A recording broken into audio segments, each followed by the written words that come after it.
Hello everyone, good morning. আজ আমার একটা রাইস সেরেমনির ইনভিটেশন আছে। মেকআপটা অলরেডি ডান হয়ে গেছে। চলো এবার শাড়িটা পরে নেওয়া যাক। এই শাড়িটা আমি পরছি গ্রিন কালারের। এটা আমার মায়ের শাড়ি। কে কে আমার মতো মায়ের শাড়ি পরতে ভালোবাসো অবশ্যই জানাবে। এই ফার্স্ট টাইম আমি গেট রেডির ভিডিও বানালাম। কেমন হয়েছে জানিও অবশ্যই। জানি না কেমন হয়েছে। আমি একটা সিম্পল লুক ক্রিয়েট করতে চেয়েছিলাম। মেকআপটা দেখে বুঝতেই পারছো একটা সিম্পলের মধ্যে মেকআপ করেছি। জুয়েলারিও সিম্পলই সব পরেছি। দেখো এই চিকটা পরেছি, একটা ছোট্ট কানের পরেছি, বাট চুড়িটা একটু হেভি আছে। আমার চুড়ির অনেক শখ আছে। এটা আমার ফাইনাল লুক। কি হেয়ার স্টাইল করবো বুঝতে পারছিলাম না বলে ওপেন হেয়ার রেখে দিয়েছি। ক্যামেরা অথবা আয়নার সামনে আসলে কত রং ঢং করি আমরা, ভিডিও দেখে বুঝতেই পারছো।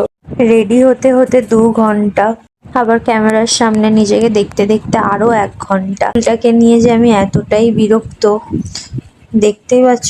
শুধু আঁচড়িয়েই চলেছি। রেডি তো আমি হয়েই গেছি, বাট এই চুলটা আঁচড়ানো আমার আর শেষ হচ্ছে না। ওফ, কমপ্লিট হলো তাহলে চুল আঁচড়ানোটা।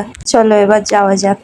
আরে দাঁড়াও দাঁড়াও, নিজেকে আরেকটু ক্যামেরায় দেখে নি ভালো করে। 1 ঘন্টা ধরে যদি নিজেকে ক্যামেরায় না দেখি তাহলে মনটাই ভরে না। চলো, এটা আমার ফুল লুক। তো আমাকে কেমন লাগছে জানিও। তোমাদের জন্য ভিডিওটা করা, এর আগে আমি কখনো করিনি গেট রেডি ভিডিও, তো অবশ্যই জানিও কেমন লাগছে। আজকের জন্য টাটা, দেখা হবে নেক্সট ভিডিওতে।